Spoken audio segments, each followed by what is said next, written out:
नमस्कार दोस्तों, स्वागत है आपके पढ़ना की पड़ताल में। बड़े शौक से मेरा घर जला, बड़े शौक से मेरा घर जला, आँच तुझ पे ना आएगी। ये जुबा अब किसी ने खरीद ली है, ये कलम अब गुलाम है किसी का। देश में बहुत सारे मुद्दे चल रहे हैं, कहीं चीन पर मुद्दा, तो कहीं कर्नाटक में हलाल मीट पर बैन का मुद्दा, तो कहीं दीपिका की बिकनी अब राष्ट्रीय स्तर पर राष्ट्रीय मुद्दा बन चुकी है। यहाँ तक कि साधु संत और साध्वी ने दीपिका की बिकनी को अपने प्रेस्टीज का मुद्दा बना लिया है। लोकसभा और राज्यसभा के शीतकालीन बैठक में क्या चर्चा हो रही है? बार बार भारत पर हमले क्यों करता है? इस पर संसद में कोई चर्चा क्यों नहीं? सरकार मौन क्यों है सीमा पर सुरक्षा को लेकर के? और उधर चौथे स्तंभ की साख पर लगे कलम और आवाज को देश के औद्योगिक घराने हड़पने में लगे हैं। शिक्षा क्षेत्र की बात करें तो केंद्रीय विश्वविद्यालय यानी कि आईआईटी और आईआईएम जैसे संस्थान में 11,000 शिक्षकों के पद रिक्त हैं और वो शिक्षक के इंतजार में कतार में लगे हैं। और हम कह रहे हैं कि पढ़ेगा इंडिया तभी तो बढ़ेगा इंडिया।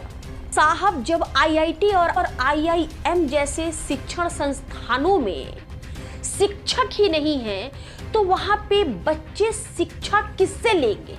भला ये शिक्षा कैसे संभव है? देश के विश्वविद्यालय में गुरु नहीं और हम विश्व गुरु बनने की बात करते हैं। देश में लगातार आर्थिक मंदी बढ़ रही है, किसान परेशान है, शिक्षा व्यवस्था लाचार है, स्वास्थ्य व्यवस्था चरमराई पड़ी है, देश में आर्थिक मंदी रसातल में पहुंच रही है, व्यापार और व्यापारी घाटे में चल रहे हैं और हम राष्ट्रीय स्तर पर विमर्श और चर्चा ऐसे मुद्दों पे कर रहे हैं कि भैया पूछो मत। देश में चर्चा हो रही है दीपिका की भगवे रंग की बिकनी। हिंदू कह रहा कि ये भगवे रंग का अपमान है और तो और अब मुस्लिम कूद पड़ा है कि भैया ये भगवा रंग नहीं, ये चिश्ती रंग है और इससे हमारे मजहब की तौहीन है। हास्यास्पद नहीं लगता है आपको? दीपिका की बिकनी पर दंगे हो सकते हैं। कर्नाटक में मीट हलाल का हो या झटके का हो, इस पर बैन लग सकता है। सरकारें इंगेज हो सकती हैं, इस पर कानून भी बन सकता है। और देश के संसद में चर्चा किस पर हो रही है?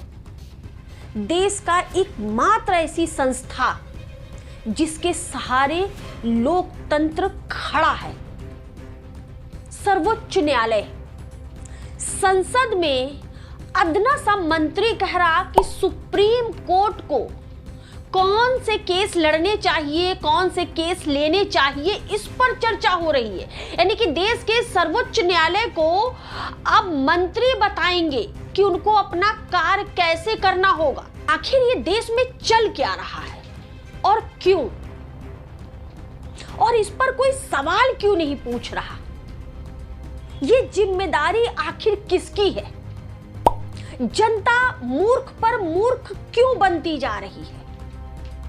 उनको जागरूक करने की जिम्मेदारी आखिर है किसकी? हमारी, आपकी, आप जैसे उन सभी पत्रकारों की जो बड़े गर्व से कहते हैं कि हम लोकतंत्र का चौथा स्तंभ हैं, हम इस समाज का वास्तविक आईना हैं, हम समाज को इस आईने में सही दिशा दिखाते हैं। लेकिन हम तो इस दिशा दिखाने में असफल नजर आ रहे हैं। वे कैसे अपनी झूठे प्रोपेगेंडा को फैला पा रहे हैं और हम सच्चाई से, वास्तविकता से रूबरू कराने में असमर्थ हैं। इस बात पर मुझे अमेरिकन सैटिरिस्ट की एक लाइन याद आती है, democracy is a pathetic belief collective wisdom of individual ignorance. इसका मतलब होता है हिंदी में कि लोकतंत्र एक दयनीय विश्वास है। किसमें? दृश्य अज्ञानता का समूह है लोकतंत्र। क्योंकि हम जनता को, जो भोली भाली जनता है, वो इतनी जागरूक नहीं है। कोई मैं नेता नहीं हूं, मुझे वोट नहीं लेना है कि मैं जनता की झूठी तारीफ करूं। 1 अरब 35 करोड़ लोग हैं, सब जागरूक नहीं है। हमारी और आपकी जिम्मेदारी बनती है, क्योंकि हम दावा भरते हैं कि हम समाज का वास्तविक आईना है। हम जर्नलिस्ट अपने प्रोफेशन के साथ पूरा न्याय नहीं कर पा रहे, इंक्लूडेड मी, क्योंकि हमने महापुरुषों को पढ़ना छोड़ दिया है। हमने उन व्यक्तित्व को पढ़ना छोड़ दिया है जिन्होंने देश में इनकलाब किया था, जिन्होंने समाज के लिए बहुत संघर्ष किया था। हमने कबीर को पढ़ना छोड़ दिया है, हमने गणेश शंकर विद्यार्थी को पढ़ना छोड़ दिया है। हम अपडेट नहीं रहते, हम एनसीआरबी के आंकड़ों को देखते नहीं, उसका विश्लेषण नहीं करते, हम किसान के बारे में कोई रिपोर्ट नहीं रखते। मैं सरकारी आंकड़ों की बात कर रही हूं साहब, हम सरकारी आंकड़ों का विश्लेषण नहीं करते।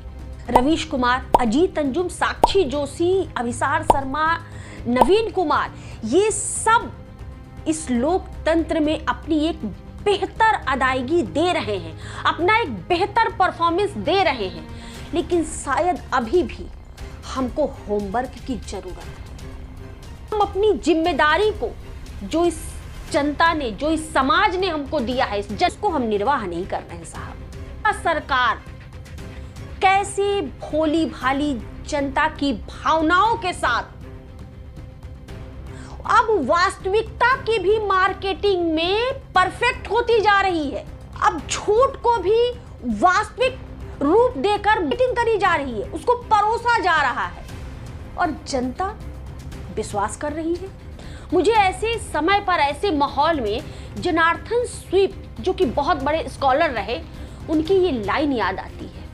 वो कहते थे कि झूठ की जो पोटली है ना, उसको आप आम जनमानस में 1 घंटे के लिए टांग दीजिए साहब, फिर उस झूठ की पोटली को आम जनमानस के अंदर से निकालना असंभव है, इम्पॉसिबल है।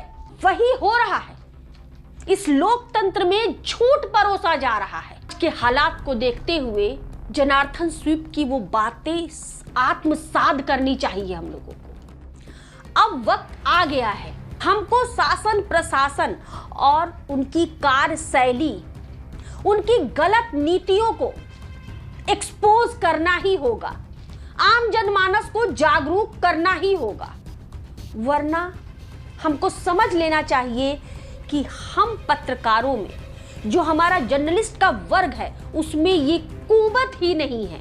हम सरकारी आंकड़ों के आधार पर, डाटा के आधार पर, एनसीबीआरटी की रिपोर्ट के आधार पर जनता को जागरूक करें एक ब्लॉग बनाकर, और ये हमारे वर्ग के लिए एक चुनौती है साहब।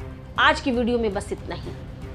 आपको मेरा ये विश्लेषण कैसा लगा मुझे कमेंट बॉक्स में जरूर बताइएगा, और मेरी स्वतंत्र और निष्पक्ष पत्रकारिता को आप अपना बल दें, आवाम की आवाज बनाएं, और मेरे YouTube चैनल बोलती आवाज को सब्सक्राइब करें, मेरे वीडियो को ज़्यादा से ज़्यादा शेयर करें और मेरी आवाज बने। नमस्कार।